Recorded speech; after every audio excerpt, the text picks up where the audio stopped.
तो चलिए आज का टॉपिक है मैग्नेटिक मटेरियल। मैग्नेटिक मटेरियल के अंदर अगर बात करते हैं तो हम लोग को तीन चीज़ें बेसिकली पढ़नी है।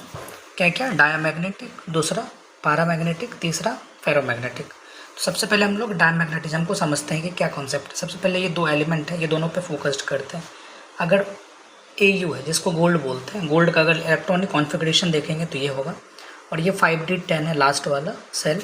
लास्ट वाले सेल को मतलब डी सब सेल है। डी सब सेल में कितने खाँचा बनता है तो हम लोग जानते हैं कि 5 खाँचा बनता है, और एक पहले इसको होन्स रूल के हिसाब से एडजस्ट किया गया है जिसमें कि सबका सभी इलेक्ट्रॉन्स का यहाँ पे इलेक्ट्रॉन्स है, सभी इलेक्ट्रॉन्स का पेयरिंग हुआ है। उसी टाइप से जेटन का भी, इसका भी दोनों इलेक्ट्रॉन्स का क्या हुआ है, यहाँ पे पेयरिंग हुआ है। तो ये क्लॉकवाइज दिखा रहा है और ये एंटी क्लॉकवाइज को रिप्रेजेंट कर रहा है। यानी पेयरिंग इलेक्ट्रॉन्स का मतलब हो गया कि इतना कन्फर्म है क्या कि एल्युमिनियम और जिंक दोनों के पास पेयर्ड इलेक्ट्रॉन है, पेयर्ड इलेक्ट्रॉन है इसके पास। ठीक है, तो पेयर इलेक्ट्रॉन है तो एक क्लॉकवाइज घूम रहा है और एक एंटी क्लॉकवाइज घूम रहा है। तो क्लॉकवाइज घूमने का मतलब ये ऐसे घूम रहा है, पहले क्लॉकवाइज स्टार्टिंग में, तो क्लॉकवाइज ऐसे आ रहा है। ठीक है, तो ये क्लॉकवाइज घूम रहा है। दूसरा क्या हो रहा है कि एंटी क्लॉकवाइज घूम रहा है, ये एंटी क्लॉकवाइज घूम रहा है। तो एंटी क्लॉकवाइज ये ऐसे और इस टाइप से आएगा। ठीक, तो क्लॉकवाइज अगर घूमेगा तो इसको हम लोग राइट हैंड थंब रूल से हम बताए थे मैग्नेटिक मोमेंट। तो मैग्नेटिक मोमेंट किधर होगा इसका? अगर ये क्लॉकवाइज घूम रहा है अंदर की तरफ तो कैसे जाएगा ये? इसको अगर हम लोग राइट हैंड थंब रूल से अगर अप्लाई करते हैं इसके अंदर तो इस टाइप से है ये। तो इसमें क्या होगा, इसमें ये बाहर की तरफ जाएगा, इधर वाला, तो इसमें बाहर की तरफ जाएगा। ठीक, तो दोनों का जो मैग्नेटिक मोमेंट का डायरेक्शन है, दोनों अपोजिट में है। ठीक है, दोनों के मैग्नेटिक मोमेंट का डायरेक्शन अपोजिट है, दोनों सेम होता है, बस दोनों का डायरेक्शन अलग अलग है, जिस वजह से नेट मैग्नेटिक मोमेंट क्या हो जाता है, नेट मैग्नेटिक मोमेंट कितना हो जाता है इसका? 0 हो जाता है इसका। नेट मैग्नेटिक मोमेंट 0 हो गया। ठीक है, रीज़न क्या बताते हैं? मैग्नेटिक मोमेंट का एक फॉर्मूला बताए थे I/A। चूँकि यहाँ पे इलेक्ट्रॉन का मोशन हो रहा है, तो इलेक्ट्रॉन का जब मोशन होगा, इलेक्ट्रॉन इस पाथ पे बार बार जब रोटेट करेगा, तो रोटेट करते रेड वाले पाथ पे रोटेट करने की वजह से इलेक्ट्रॉन मोशन में आया, और इलेक्ट्रॉन के मोशन में आने की वजह से क्या होगा, करंट बनेगा। ठीक है, और ये करंट बना, और करंट की वजह से यहाँ पे मतलब करंट बना, तो करंट किस एरिया में बन रहा है? ठीक, तो I/A अगर बन रहा है तो वहाँ पे क्या बन रहा है, मैग्नेटिक मोमेंट बन रहा है। सिमिलर केस यहाँ पे भी आएगा मैग्नेटिक मोमेंट, बट दोनों का मैग्नेटिक मोमेंट एक दूसरे के अपोजिट है। तो नेट मैग्नेटिक मोमेंट का अगर बात करेंगे तो वो कितना आया, 0। ठीक है, बट क्या होता है कि जब हम लोग इसको एक्सटर्नल इलेक्ट्रिक फील्ड में रखते हैं या मैग्नेटिक फील्ड में रखेंगे, यहाँ पे नॉर्थ लगा दिए, यहाँ पे साउथ लगा दिए, तो तब क्या होगा उस कंडीशन में? तब क्या होता है कि नॉर्थ है तो लेंज लॉ के हिसाब से जिस वजह से इसके अंदर मैग्नेटिक फील्ड प्रोड्यूस होगा, उसी की वजह से ये क्या करेगा, अपोज करेगा। तो जो रेड वाला है ये थोड़ा बड़ा करंट बन जाएगा, और जो ग्रीन वाला है वो थोड़ा हल्का छोटा हो जाएगा। तो जिस वजह से यहाँ पे नॉर्थ का इम्पैक्ट ज़्यादा पड़ रहा है, यहाँ पे साउथ का जो इम्पैक्ट है थोड़ा कम है। इस वजह से यहाँ पे एक छोटा सा डायपोल क्रिएट होगा, बहुत ही मिनिमम डायपोल क्रिएट होगा। ठीक है, जिसको हम लोग नॉर्थ साउथ ऐसे दर्शाते हैं इसको। ठीक है, इस टाइप से रिप्रेजेंट करेंगे। तो ये जो एरो है ये नॉर्थ को दिखाता है, ये वाले साउथ को दिखाता है। ठीक, तो ये तो हम एक एटम के अंदर का बात की ना, इलेक्ट्रॉन्स का बात की। तो ऐसा डायमैग्नेटिक मटेरियल के अंदर में तो बहुत सारे एटम्स, प्रोटॉन्स, मतलब बहुत सारे एटम्स होंगे, और सारे एटम्स ऐसा ही ट्रीट करेंगे। तो ये जो फेनोमेना है कि जब हम लोग को एक्सटर्नल मैग्नेटिक फील्ड लगाए तो लेंज लॉ के हिसाब से पहले स्टार्टिंग में तो नेट मैग्नेटिक मोमेंट कितना था, 0 था, क्योंकि दोनों का जो क्या बोलते हैं मैग्नेटिक मोमेंट एक दूसरे को कैंसिल कर दिया। बट हम लोग जब यहाँ पे एक्सटर्नल मैग्नेटिक फील्ड लगाते हैं, तो उस कंडीशन में क्या हुआ, एक्सटर्नल मैग्नेटिक फील्ड लगाए तो मतलब लेंज लॉ के हिसाब से ये यहाँ पे मैग्नेटिक फील्ड लगातार क्या हो रहा है, बढ़ रहा है। ठीक है, तो यहाँ पे भी ऑटोमेटिक क्या करेगा, इसका अपोज करेगा, तो इसका अपोज खुद बढ़ा के किया, और इधर वाला जो होगा थोड़ा सा वो घटना स्टार्ट हो जाएगा। इस वजह से यहाँ पे नॉर्थ और साउथ पोल का क्रिएशन होता है, नॉर्थ और साउथ पोल का। ठीक है, तो नॉर्थ और साउथ पोल का जो क्रिएशन होता है ये एक एटम के साथ तो नहीं होता, बहुत सारे एटम के साथ होता है, जिस वजह से किसी भी डायमैग्नेटिक को, कोई भी डायमैग्नेटिक सब्सटेंस को अगर हम लोग कोई भी एक्सटर्नल इलेक्ट्रिक फील्ड में रखते हैं या मैग्नेटिक फील्ड में रखते हैं तो वो क्या करता है, थोड़ा अपोज करता है, एक दूसरे से रिपेल होता है। ठीक है, यही रीज़न है कि एक दूसरे से क्या होगा, वो रिपेल होगा। ठीक, तो पहला तो ये हो गया। अच्छा, अगर हम लोग बोलते हैं कि डायमैग्नेटिक का जो सस्पेक्टिबिलिटी होगा, सस्पेक्टिबिलिटी क्या होगा, तो डायमैग्नेटिक का सस्पेक्टिबिलिटी जो होता है हम लोग मानते हैं लो होता है और काफ़ी निगेटिव होता है ये। लो होता है और नेगेटिव होता है। क्यों लो और नेगेटिव होता है सस्पेक्टिबिलिटी? सस्पेक्टिबिलिटी क्या है कि कोई भी मटेरियल जो कितने ईजी से मैग्नेटाइज हो सकता है, खुद को मैग्नेटाइज कर सकता है, बट यहाँ पे तो अपोजिट डायरेक्शन में ही ना हो रहा है, जिस वजह से मैग्नेटाइज खुद को आसानी से नहीं कर पाता है, जिसकी वजह से इसका लो होता है सस्पेक्टिबिलिटी और काफ़ी नेगेटिव होता है। ठीक है, ठीक है। ऐसा हो गया किसके साथ? ऐसा किसके साथ हुआ? डायमैग्नेटिक के साथ। और ये जो फेनोमेना है टोटल, इसको क्या बोलते हैं हम लोग? डायमैग्नेटिज्म बोलते हैं। ठीक। दूसरा आ जाता है हम लोग पैरामैग्नेटिक के बारे में बात कर लेते हैं। पैरामैग्नेटिक में क्या होता है इसको पहले समझिएगा। पैरामैग्नेटिक के अंदर में क्या है फेनोमेना? अच्छा, डायमैग्नेटिक के अंदर नेट मैग्नेटिक मोमेंट कितना था? 0 था, बट एक्सटर्नल इलेक्ट्रिक फील्ड लगाए तो वहाँ पे बहुत ही कम, मिनिमम मैग्नेटिक मोमेंट बना, बहुत कम। जैसे कि मान के चलिए अगर हम ऐसे बात करते हैं यहाँ पे, इसका जो सब इधर उधर डायरेक्शन में था, ठीक है, जिस वजह से नेट मैग्नेटिक मोमेंट यहाँ पे कितना आया? 0 आ गया। ठीक। लेकिन जैसे हम इसमें एक्सटर्नल इलेक्ट्रिक फील्ड लगाएं, तो एक्सटर्नल इलेक्ट्रिक फील्ड लगाएं, इसका जो मैग्नेटिक मोमेंट होगा ये नॉर्थ होगा, ये वाला साउथ होगा, तो ये इसी को अपोज करना स्टार्ट कर देता है। ये अपोज करना स्टार्ट कर दिया, उल्टा डायरेक्शन में हो जाता है सारे मैग्नेटिक मोमेंट इसका। और बहुत छोटा छोटा होता है ये सब, बहुत, जिसका मिनिमम मैग्नीट्यूड है, जिस वजह से जो नेट फील्ड है इसका वो घट जाएगा। तो अगर हम बी नेट लिखते हैं तो क्या होगा? एक्सटर्नल मैग्नेटिक फील्ड बी 0, और अंदर का जो मैग्नेटिक फील्ड होगा डायपोल की वजह से बी एम। लेकिन यहाँ पे क्या होगा? बी 0 माइनस बी एम होगा, क्योंकि इसका जो मैग्नेटिक फील्ड है वो अपोजिट डायरेक्शन बन रहा है, जिसके कारण नेट मैग्नेटिक फील्ड क्या होता है? इसका घट जाता है। और इसी की वजह से इसको अगर हम लोग कहीं पे भी किसी मैग्नेटिक सब्सटेंस के पास रखते हैं, या फिर कोई भी डायमैग्नेटिक को अगर कहीं पे भी रखिएगा तो वो मतलब फीवली मतलब बहुत धीरे से रिपेल करते हैं एक दूसरे को। ठीक है, चलिए पैरामैग्नेटिक के अंदर में जैसे एक हम एग्जाम्पल लेते हैं एल्युमिनियम का। एल्युमिनियम का क्या है? जैसे नियॉन है, ठीक, नियॉन लिए और यहाँ पे 3s2 3p1 ये होता है नियॉन एल्युमिनियम का। तो 3p1 लास्ट वाला इलेक्ट्रॉन को देखिए, लास्ट में जो p सेल है, p में 1 2 3 4 5, ये लास्ट वाला एक यहाँ पे रहेगा। ठीक, तो जो लास्ट वाला इलेक्ट्रॉन इसमें p में कितने इलेक्ट्रॉन्स हैं?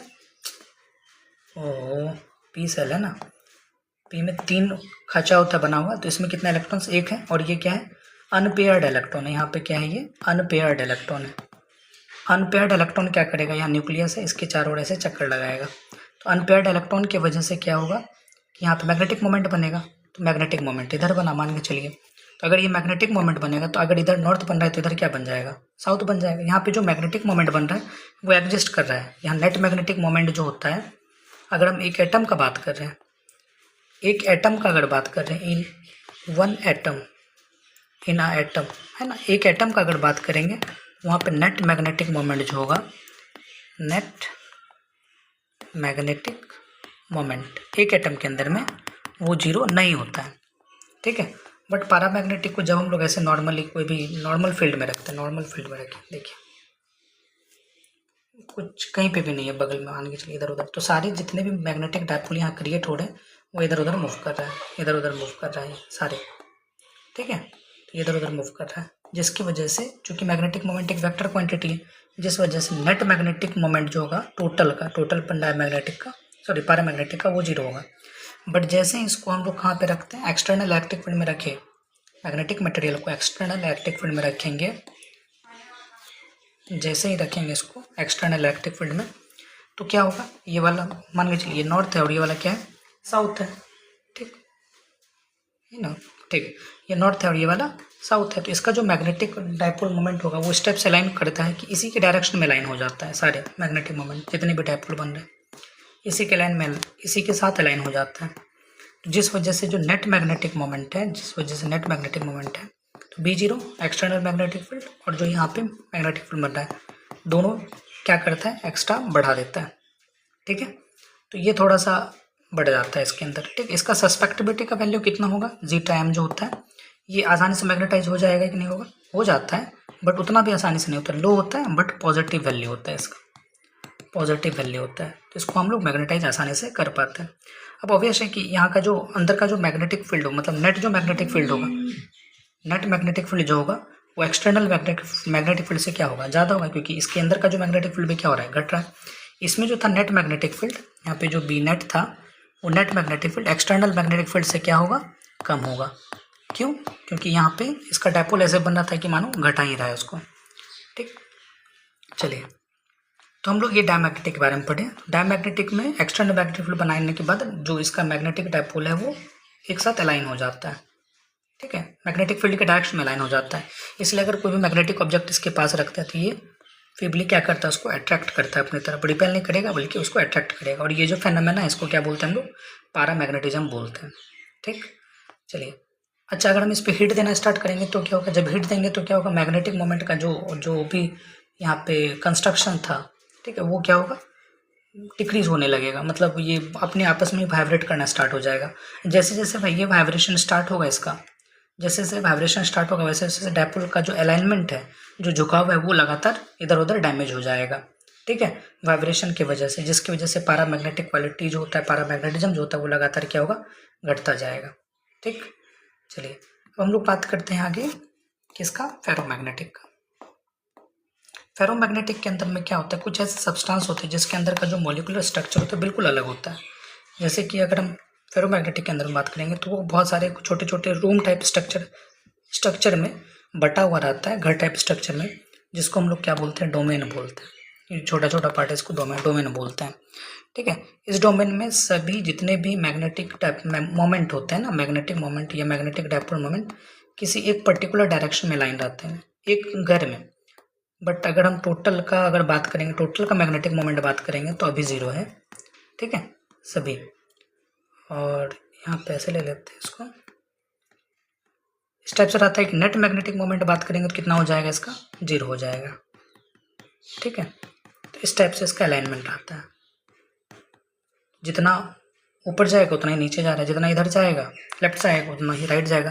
तो नेट मैग्नेटिक मोमेंट का अगर बात करेंगे तो वो क्या होगा, 0 होगा पूरे सब्सटेंस का। बट अगर एक डोमेन का बात करेंगे तो वहाँ पे नेट मैग्नेटिक मोमेंट 0 नहीं होगा, क्योंकि इसका तो एक पर्टिकुलर रीजन है। जैसे इसको हम लोग एक्सटर्नल इलेक्ट्रिक फील्ड में रखें, एक्सटर्नल इलेक्ट्रिक फील्ड में रखते हैं, जितना भी डोमेन है वो डोमेन अपना रास्ता को छोड़ देते हैं, सभी जितने भी डायपोल हैं वो अपने घर से बाहर निकल जाते हैं। ठीक, जैसे कि ये है, मान के चलिए, तो सभी क्या होता है, इलेक्ट्रिक या मैग्नेटिक फील्ड के डायरेक्शन में अलाइन होना स्टार्ट हो जाता है। ऐसे सभी टोटल मैग्नेटिक फील्ड के डायरेक्शन में अलाइन होना स्टार्ट हो जाता है। देख लीजिए इसको, समझे। तो मैग्नेटिक फील्ड के डायरेक्शन में अलाइन होना जाता है। और ज़्यादा मैग्नेटिक फील्ड बढ़ाते हैं तो और ज़्यादा एक्सटर्नल मैग्नेटिक फील्ड बढ़ाने के बाद और भी ज़्यादा ये जो डोमेन बना हुआ था वो डोमेन कम्प्लीटली क्या हो जाता है, धीरे धीरे खत्म हो जाता है, कम्प्लीटली खत्म हो जाता है, और एक अच्छा मैग्नेट बना लेता है ये। ठीक है, और एक बेस्ट मैग्नेट बना लेता है। ठीक, तो यहाँ से इसको रुकिए एक सेकंड, और ये बेस्ट मैग्नेट बना लेता है। ठीक, तो ये जो प्रॉपर्टीज होगा, इस प्रॉपर्टी को हम लोग क्या बोलते हैं, हम लोग इसको बोलते हैं हम लोग फेरोमैग्नेटिज्म। ठीक है, फेरोमैग्नेटिज्म में मैग्नेटिक गुण किसकी वजह से, बिकॉज ऑफ डोमेन की वजह से, डोमेन टूट जाता है कम्प्लीटली। ठीक है, चलिए तब आगे बात कर लेते हैं इसके बारे में और कुछ ऐसा। फेरोमैग्नेटिज्म का एग्जांपल क्या हो जाएगा, आयरन जो आपका बेस्ट एग्जांपल है फेरोमैग्नेटिक का। कुछ ऐसे सब्सटेंस होते हैं जो कि कम्प्लीटली ऐसे रहते हैं। ठीक, तो इसको जो बाहर में जो फील्ड लगा है इसको क्या बोलते हैं, एच, मैग्नेटाइजिंग फील्ड। अंदर में जो फील्ड बना है इसको क्या बोलते हैं, magnetic moment per unit volume, जिसको मैग्नेटाइजेशन बोलते हैं। तो जितना ज़्यादा एच लगाएंगे उतना ज़्यादा मैग्नेटाइजेशन होगा। इसमें भी जितना ज़्यादा एच लगाएंगे उतना ज़्यादा मैग्नेटाइजेशन होगा। इसके अंदर क्या है, डायमैग्नेटिक के अंदर जितना ज़्यादा एच लगाएंगे मैग्नेटाइजेशन उतना ही स्लो होगा। मतलब मैग्नेटाइजेशन इस कदर होगा कि एच को क्या करेगा, मैग्नेटाइजिंग फील्ड को हमेशा अपोज करेगा।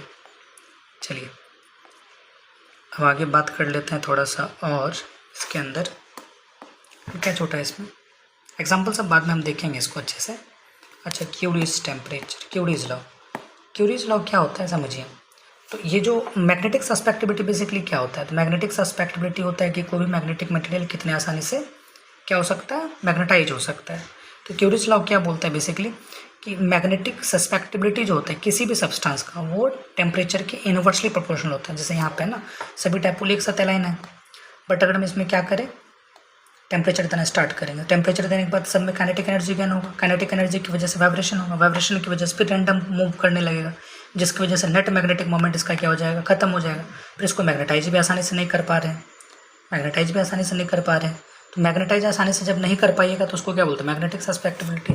क्यूरीज लॉ क्या कहता है, मैग्नेटिक सस्पेक्टिबिलिटी, मैग्नेटिक सस्पेक्टिबिलिटी जिसको हम लोग जीटा एम बोलते हैं, of a paramagnetic substance, paramagnetic substance is inversely proportional to its absolute temperature। Paramagnetic substance जो होगा एब्सोल्यूट टेम्परेचर के इन्वर्सली प्रोपोर्शनल रहता है। तो ये चीज़ यहाँ पे लिख देते हैं, जीटा जो होगा वो 1/T से। जीटा को जब हटाएंगे तो कांस्टेंट आएगा जिसको बोलते हैं हम लोग सी। सी को बोलते हैं क्या, क्यूरीज कांस्टेंट बोला जाता है, क्यूरीज कांस्टेंट बोलते हैं इसको, ठीक है। तो जैसे जैसे हम लोग इंक्रीज करेंगे वैसे वैसे क्या होगा, टेम्परेचर इंक्रीज करेंगे तो मैग्नेटिक सस्पेक्टिबिलिटी लगातार घटेगा, टेम्परेचर डिक्रीज करेंगे तो मैग्नेटिक सस्पेक्टिबिलिटी होगा वो लगातार इंक्रीज करेगा। अब एक चीज़ क्या होता है, क्यूरीज टेम्परेचर क्या होता है, इसके बारे में भी है। क्यूरीज टेम्परेचर, क्यूरीज टेम्परेचर क्या होता है इसके बारे में समझिए। क्यूरीज टेम्परेचर बेसिकली क्या है, तो क्यूरीज टेम्परेचर के बारे में बोला जाता है कि the temperature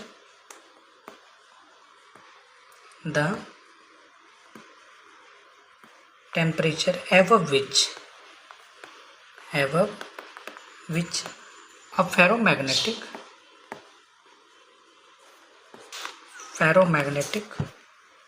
substance is converted into paramagnetic substance, है ना, वह टेम्परेचर जिसमें कि पैरामैग्नेटिक जो फेरोमैग्नेटिक सब्सटेंस है वो किस में कन्वर्ट हो जाए, पैरामैग्नेटिक सब्सटेंस में कन्वर्ट हो जाए। जैसे पैरामैग्नेटिक सब्सटेंस तो सभी डोमेन को तोड़ ताड़ के एक साथ अलाइन रहते हैं, तो हम लोग टेम्परेचर बढ़ाना स्टार्ट कर दिए। टेम्परेचर बढ़ाना स्टार्ट करेंगे तो ये वाइब्रेशन होगा, वाइब्रेशन की वजह से इसका धीरे धीरे मैग्नेटिक प्रॉपर्टी क्या हो जाएगा, कम होता जाएगा। तो मैग्नेटिक प्रॉपर्टी पैरामैग्नेट से घट के किस में आ जाएगा, सॉरी फेरोमैग्नेटिक से घट के किस में आ जाएगा, पैरामैग्नेटिक में। और फिर बहुत ज़्यादा अगर इंक्रीज़ करेंगे अपोजिट डायरेक्शन में टेम्परेचर को अगर और भी ज़्यादा इंक्रीज़ करेंगे तो ये फिर नॉर्मल सब्सटेंस भी बन सकता है, ठीक है। तो इसके लिए हम लोग को याद भी रखना है कुछ एक पॉइंट, जैसे कि अगर हम लोग क्यूरीज टेम्परेचर में अगर हम लोग जैसे कि मान के चलिए निकेल का अगर क्यूरीज टेम्परेचर की बात करेंगे तो 358 डिग्री सेल्सियस, मतलब निकेल क्या है, एक फेरोमैग्नेटिक सब्सटेंस है, बट इसको अगर हम 358 डिग्री सेल्सियस देंगे तो ये निकेल किस में कन्वर्ट हो जाएगा, पैरामैग्नेटिक सब्सटेंस में कन्वर्ट हो जाएगा, ठीक। और उसी टाइप से और क्या किसकी बात करें, हाँ एफ ई लोहा 770 डिग्री सेल्सियस, ये भी सेम फंडा है। 770 डिग्री सेल्सियस पे ये क्या होता है, फेरोमैग्नेटिक रहता है, बट उसके ऊपर जैसे जाएंगे तो वैसे क्या होगा, ये पैरामैग्नेटिक में कन्वर्ट हो जाएगा, ठीक। चलिए तब आगे बात कर लेते हैं हम लोग। फिर आगे यहाँ पे बोला गया है अगला और एक चीज़ है क्यूरीज, ये भी आपके एनसीईआरटी बुक में है, क्यूरीज वेस लॉ, तो इसको भी आपको माइंड में रखना है, ठीक है, इसको भी आपको माइंड में अच्छे से रखना है, ठीक। एट टेम्परेचर, ध्यान देना है इसको, एट टेम्परेचर एवं क्यूरी टेम्परेचर के बाद, ठीक, जब फेरोमैग्नेटिक सब्सटेंस किस में कन्वर्ट हो गया, पैरामैग्नेटिक सब्सटेंस में कन्वर्ट हो गया, द मैग्नेटिक सस्पेक्टिबिलिटी